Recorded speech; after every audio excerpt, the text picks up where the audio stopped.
Marcio, nesse bloco nós vamos falar sobre a ação do horário de almoço. Eu queria remeter essa pergunta para você, né? Porque todos conhecem aqui o Márcio, pelo menos uma boa parte da Guarda Civil, dos policiais conhece o Márcio, né? E já reconhecidíssimo como notório saber, né, no direito. Notório saber no direito, né? E qual que é o fato? Antes, inclusive, de eu ser guarda, já sou guarda há quase 10 anos, né? Antes de eu ser guarda, eu ouvi uma história de lá na época do prefeito, não vou citar o nome do prefeito, né? Tinha-se algumas portarias que regulamentaram o período de horário de almoço para aqueles profissionais que exerciam a jornada de trabalho como no regime de plantão, né? E agora ressuscitou isso, né? Ressuscitou Sim, e a gente começou a escutar áudios pregando que aquele policial teria direito desse horário de almoço desde aquela época, né, Márcio? isso, Rafael. Novamente, nós vamos alertar ao nosso efetivo sobre ação furada, né? Um tipo de ação que, assim, sai da cabeça de alguém, a pessoa tem o poder de convencimento, convence as pessoas, fala assim: ó, vamos entrar com uma ação aqui e tal. E no final das contas, quando a ação é julgada improcedente, quem perde é o colega que acreditou né, ficou esperançado com a proposta e acaba perdendo. O cara não fala muito disso. O cara fala assim, ó, a gente tem um público que ele é esperançoso. Então, quando surge um Messias prometendo o céu e prometendo todas as dádivas, né, o mais puro mel, creme de la creme, o nosso efetivo É acredita, verdade. porque ele é esperançoso, o nosso público é esperançoso, então a gente tem esperança por dias melhores. Aí surge um camarada e fala assim: olha, eh, a partir de agora você vai conseguir ganhar tudo que você não ganhou na sua vida aqui. Eu tenho uma ação aqui até para ganhar Isso. o prêmio da Mega Sena e tal. A pessoa, na esperança de ter alguma melhoria mesmo, né? E essa esperança é fundamentada porque a gente passou por muito perrengue aqui na guarda, a gente ganhou muito mal. Não que a gente ganhe bem agora, né? A gente ganha menos mal do que ganhava, né? Exatamente. Então, na esperança de ter alguma coisa, o guarda acredita, assina uma procuração e ingressa com uma ação furada, que não vai levar ele a lugar nenhum. Exato. No máximo que vai levar ele a pagar uma sucumbência aí para a prefeitura, ou deixar a ceia de Natal do procurador mais gorda, né? Porque o procurador Exatamente. recebe essa sucumbência. E aí a gente tem que vir aqui porque a gente tem responsabilidade, Exato. né? Uma coisa que o sindicato tem é responsabilidade com a nossa categoria. A gente não vende ação furada, a gente não fica prometendo ilusão para ninguém, não fica passando mel na chupeta de ninguém. Aqui a gente fala a É verdade. Você tem o verdade. direito? A gente vai defender o seu direito até o Isso. final. Você não tem direito, meu amigo? A gente vai falar: olha, não vai nessa que você vai embarcar num Exato. barco furado. Posso abrir um parênteses aqui, Márcio? O nosso departamento jurídico, ele tem um modus operandi, né, uma forma, um regimento interno, né, que quando um policial nos procura para ingressar com uma determinada ação, não importa o tipo de ação, e esse assunto é submetido a uma análise que nós entendemos que é um barco furado, vamos colocar assim, né, Márcio? Uhum. Né? Nós orientamos o nosso policial, né. Sim, E se emite um esse parecer. exatamente. E se esse policial ainda assim for insistente e dizer assim: "Ó, eu pago a mensalidade do sindicato, eu quero mesmo assim abrir com essa ação, eu quero assumir o risco", né, nós, orientamos ele mais uma vez e falamos: "Não, beleza, você quer abrir, nós vamos abrir, né, mas saiba que isso aqui é um barco furado, né, e a gente emite um documento, Um um parecer. parecer Ele para assina a ciência do parecer. ciência que nós avisamos que é um barco furado. E aí, no Justamente. futuro, se for barco furado, a gente, né, tem esse respaldo jurídico. Mas a gente não tá vendo certos tipos de cuidado por aí fora, né, Márcio? Não, e é porque o interesse não é ganhar.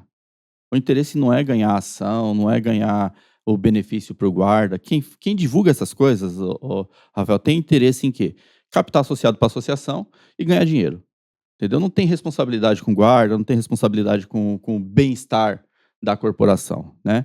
Então inventaram aí que, olha, lá em 2012 existia uma portaria lá que falava lá do horário de almoço da Guarda Civil Metropolitana, e agora, 10 anos depois, a gente vai exigir esse horário de almoço judicialmente e nós vamos ganhar esse horário de almoço, né? E aí tem um grupo que fala que é da ação, que vai ganhar esse direito com a ação, né? E promete aí 10 salários para o guarda que ingressar com a ação.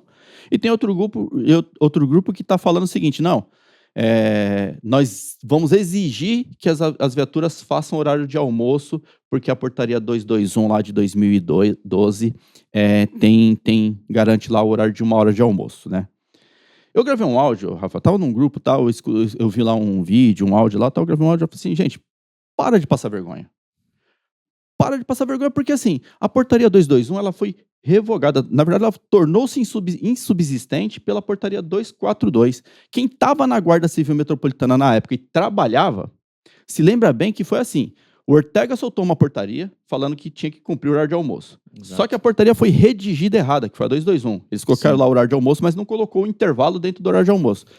Coisa de 15 dias depois sai a 242. Torna insubsistente a 221 e a 242 faz o quê? Joga 13 horas no plantão, que é 12 horas trabalhadas mais uma hora de almoço, certo? E a 242 foi vigente aí por alguns meses, mudou o governo, entrou o secretário Roberto Porto, foi lá por meio da portaria número 20, se eu não me engano. Promotor de Justiça. Promotor de Justiça. Pelo meio da portaria número 20, ele foi lá e revogou a 242. Então, vamos lá. A gente tem a portaria 221 que fala de 1 hora de almoço. A 242 revoga a 221. E a 20 revoga a 242, né? Então, dessas 3 normas, a única que está vigente é a 20, porque não foi revogada ainda. As outras demais não estão mais vigentes. Então, eu falei, gente, para de passar vergonha. Essa portaria foi revogada, você não tem o direito você não pode exigir um direito que está numa portaria que foi revogada ou tornada insubsistente. Você não pode exigir isso. E aí, eu pensei assim, bom, a pessoa às vezes está falando isso porque não leu, ou não se deu ao trabalho de procurar, não sabe como que a guarda era em 2012, né?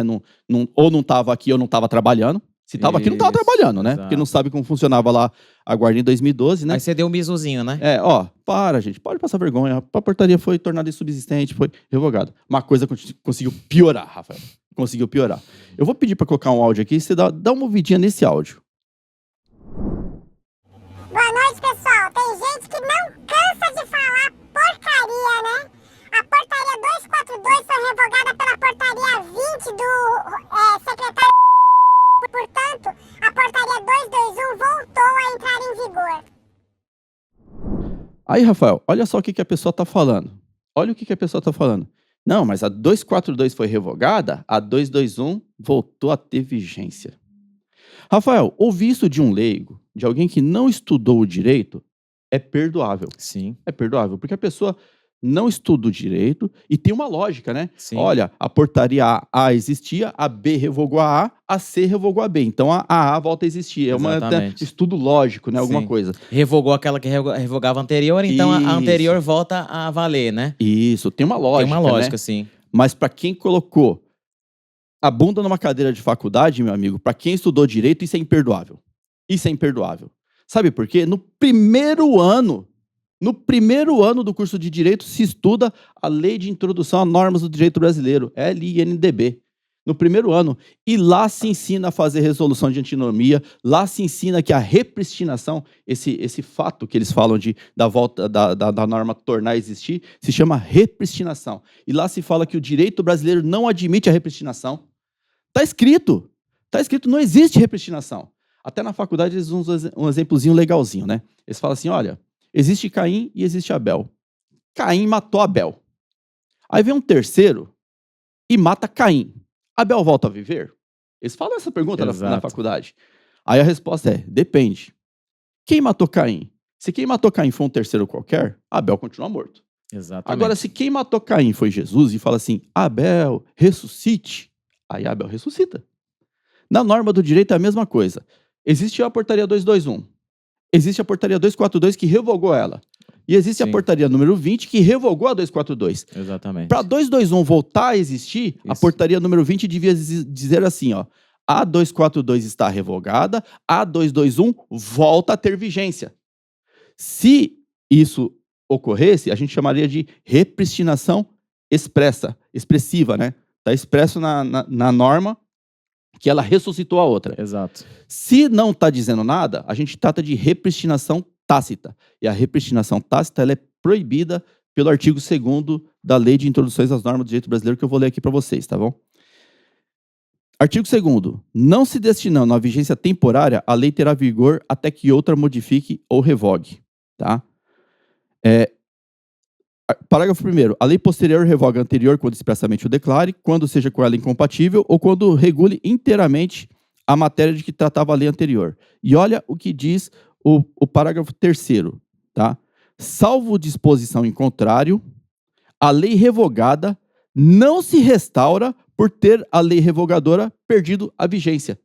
Tá Ou claro. seja, tá claro que a 221 não se salvou porque a 242 foi revogada. Exato. Então, quando eu escutei aquilo, cara, eu falei assim, isso de um operador de direito é inadmissível. Sim. Ou volta pra faculdade, meu amigo, ou para de falar bobagem. É. Né? Mas desculpa te cortar, Márcio. Pode ser uma terceira possibilidade. Pode ser assim, que essas pessoas que estão colocando essa tese, de repente eles estão precisando de um curso de direito e tá utilizando o Sindiguardas para poder aprender, né? Porque fala uma besteira e aí espera o programa, a gente ensina, né? Isso, a gente ensina. Aliás, já cobrar por essa aula, né? Porque a gente está falando de lei de introdução de norma do direito brasileiro, que é fundamento do direito. É primeiro semestre de faculdade. É fundamento isso aqui. Esse artigo 2º, ele resolve antinomia. O que é antinomia? Quando duas normas estão em conflito, né? Esse artigo 2º aqui é o que resolve. Como que vai descartar uma norma e aplicar outra? Né? É aqui no artigo 2º que resolve. E aqui no artigo 2º também fala da repristinação. O instituto da repristinação é tratado aqui. Em outros países, a repristinação é aceita. No Brasil, o ordenamento jurídico brasileiro não aceita a repristinação tácita. A repristinação tem que ser expressa. O legislador, como bem diz o Carlão, o legislador deve demonstrar a vontade dele que aquela norma seja restaurada. Se ele não demonstrar, a norma não existe.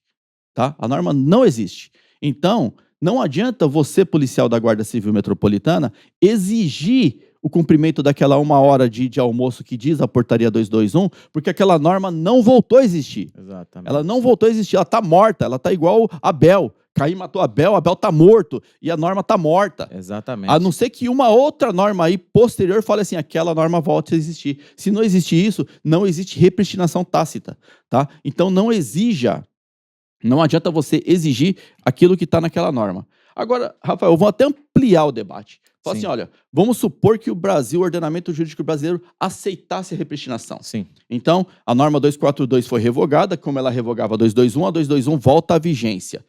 Ela estaria em antinomia, ela estaria em incompatibilidade com a portaria 61 de 2016. Porque a portaria 61 de 2016, ela prevê aqui, ó, lá no artigo 4º.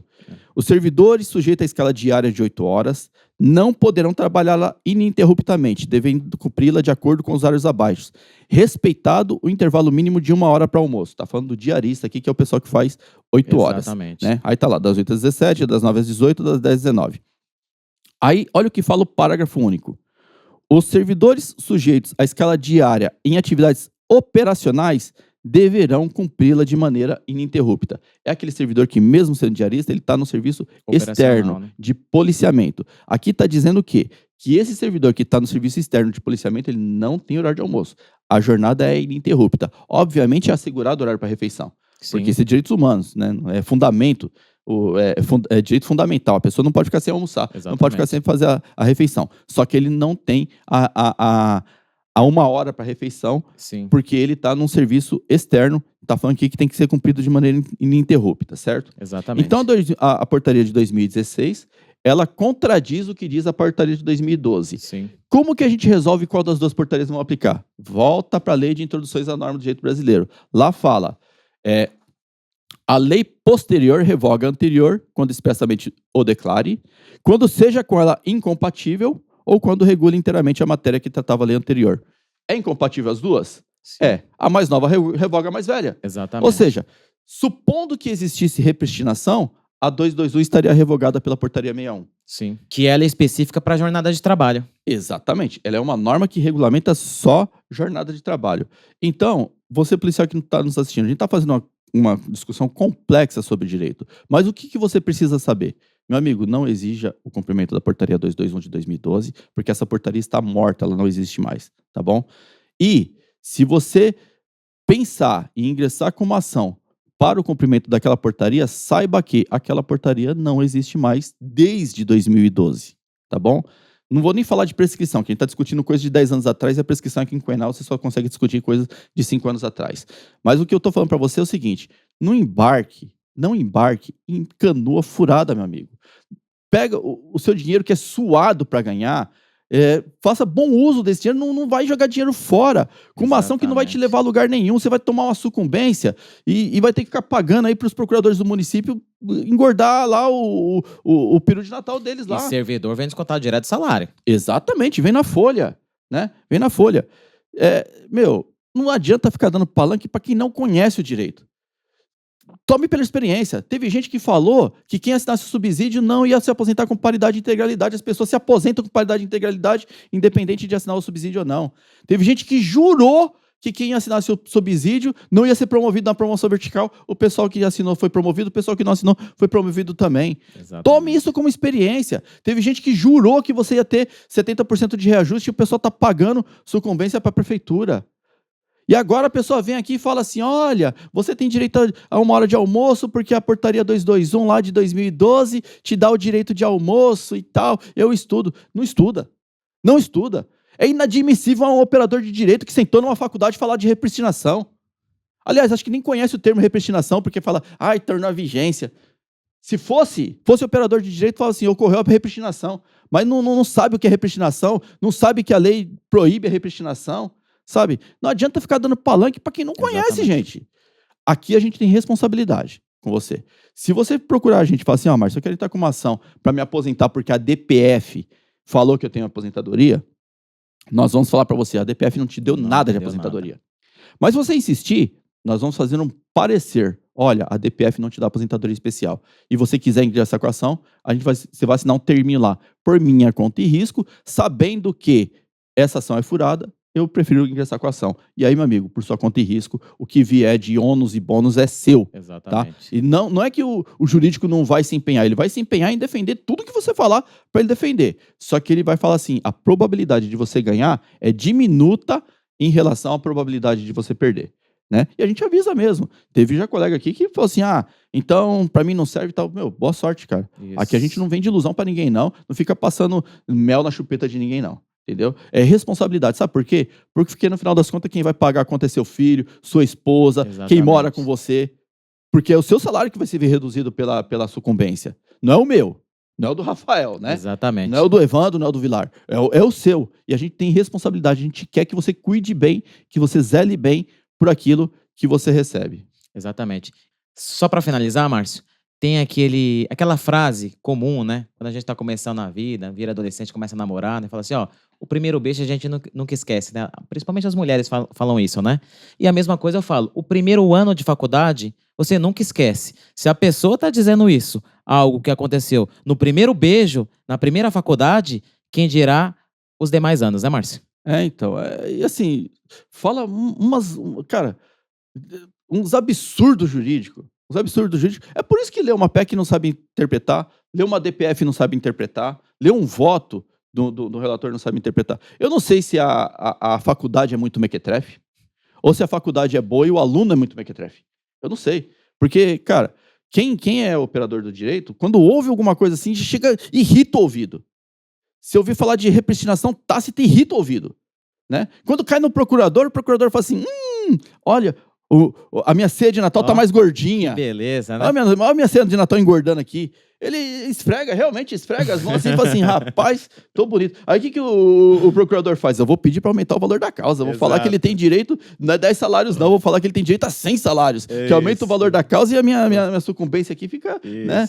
Então, cara, porque o operador de direito, isso é fundamento do direito, é fundamento. O cara que joga vôlei, o fundamento é levantamento, o fundamento é cortado, o fundamento é saque. Ele não se esquece nunca daquilo. O camarada que pedala, anda de bicicleta, o fundamento é equilíbrio, ele não se esquece nunca daquilo. Repristinação é fundamento do direito. Não é possível que a pessoa esqueceu isso. Ou então a pessoa tem total má fé. Eu quero o seu dinheiro a todo custo e eu vou falar besteira mesmo para ver se pega, né?